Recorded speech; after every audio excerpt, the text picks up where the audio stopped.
Now we have the back of the chasuble after all the trim has been sewn. And you'll notice that the corners were stitched on each one to hold those down. Now we'll flip it over to the other side. I want you to notice that this is fraying. A lot of times the fabric will be fraying even more than this one does. You have an option. You can tack the ends of the fabric. See that here? It's all coming apart. That's not unusual, and it happens a lot with these fabrics.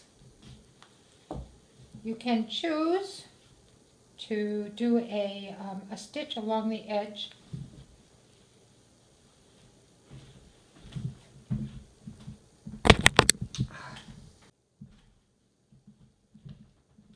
You can take your needle, put it in here, not too high. The thread does not have to match. Oops. And you just run a stitch very loosely all the way where it is really unraveling. Some of the fabrics you have to do at the very beginning and do the whole thing before you even put the backing on the fabric. This one is starting to break down along the edging, and so you could tack it all the way around and that'll stop it from unraveling. Okay, I'll just do it up to the X, show you a sample. You can go all the way around.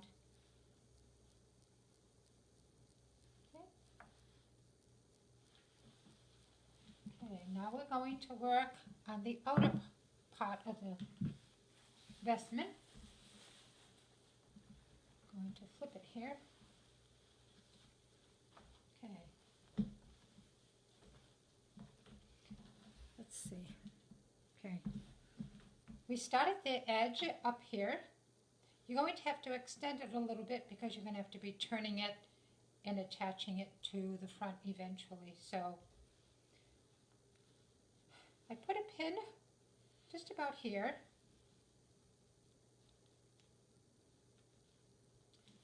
And then follow the curvature around and pin it down here. And I make a stitch on this side here along the edge so I can pull it. This one usually you pull the bottom stitch, but this one I had it go upside down. And if you pull on it carefully, it will gather depending on your sewing machine and your longest stitch that you can do. See how it's gathering? It'll eventually, and I keep pulling it from side to side, it'll eventually curve just the way I want, and I will pin it from the inner edge out to here. Then I'll go down. When I come to the bottom, and I get to here, I will do the same thing. I'll figure out how much trim I need to go along the outside edge, and I'll put a pin here and here, lift it up, and put a stitch now on the inside edge, because the outer edge will need the extra fabric, the extra trim, sorry, but the inside will need less, and so you're going to need to pull the threads until it lays flat. And after I do that, I'll show it to you.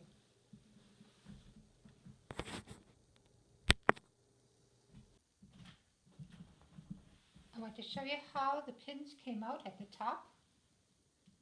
See, the pins are here, and by pulling the threads, it automatically turned over here. At the bottom, it's very important that it lays flat. If it does not lay flat, when you put the pins on, it will end up curling up, and it doesn't look nice. So I pull the inside thread, and as you can see how it lays nice and flat like that? So I'm just going to pin it in place, overlapping it a tiny bit. It takes a little practice, but if you end up not overlapping it enough, when you go to put the lining on, you'll see that you'll have to trim a little bit away. It's not a big deal. Okay, so I'm going to pin this on from the inside to the outside. Yeah. And now I'm going to sew it from the top down to here, just to make sure when I take out the pins that it lays flat. If it doesn't lay flat, I undo this stitch and pull the strings again and redo it until it lays perfectly flat.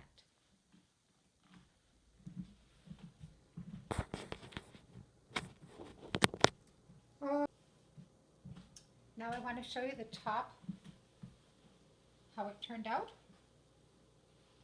Here are the pins, laying flat, and the inside threads were pulled so it curves in. Now for the bottom.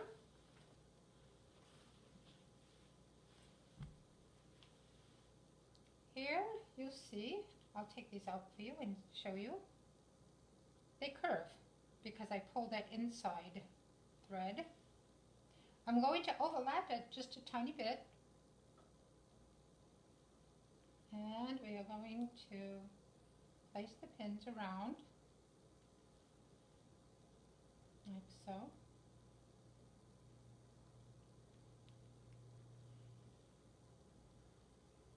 It's very important that it lays flat. If it doesn't lay flat, it'll curve up, like this, when we're all done, and we want it to be flat. So if it doesn't lay flat, we'll have to take those pins out again and redo it. And I'll show you when we are all done.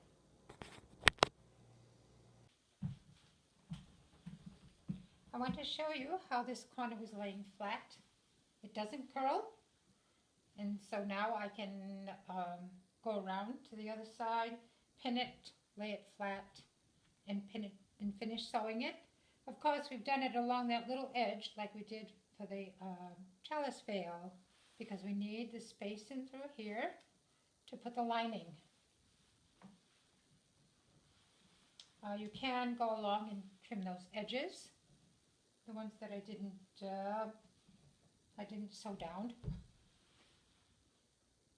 These edges will be protected when you go to put the emblem on the top. Since the binding is on, it helps so it won't fray anymore. And if you find that the fabric does fray, then go back and just tack it so it doesn't keep fraying, and so you'll have enough fabric to put the lining, tuck the lining underneath.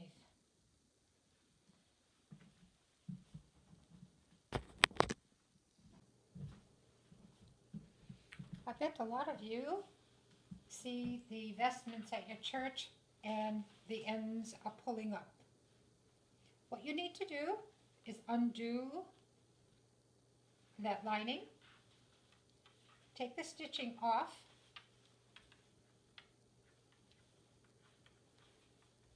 and then move the trim up, perhaps only 1/4 of an inch, maybe not even that, and then sew it back on, trim the excess away, and then put the lining back on, and that will fix your problem of the edges that are turning up. I thought I'd mention that while I have this on here. I'm just going to continue pinning, and I'll show it to you when it's done.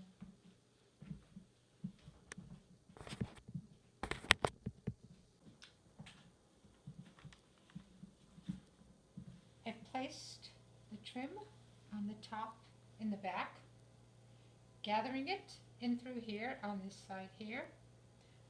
I don't think I mentioned it, but when you're sewing that stitch, in order to gather it, you do it on the longest stitch.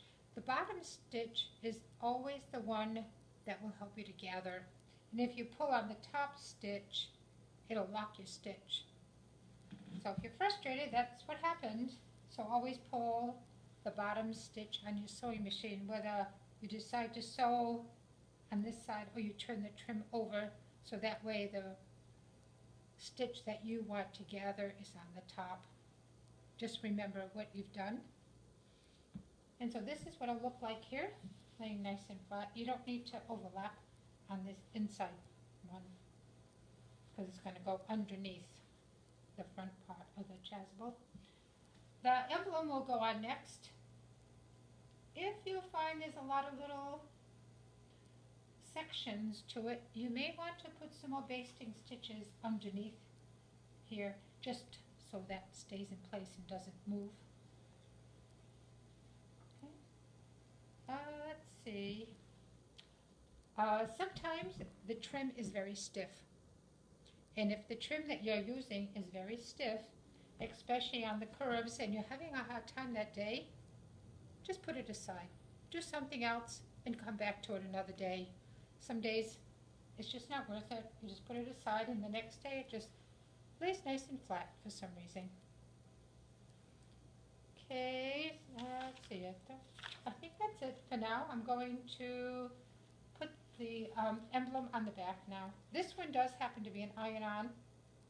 I don't like to iron them on. I don't know. I always stitch them by hand.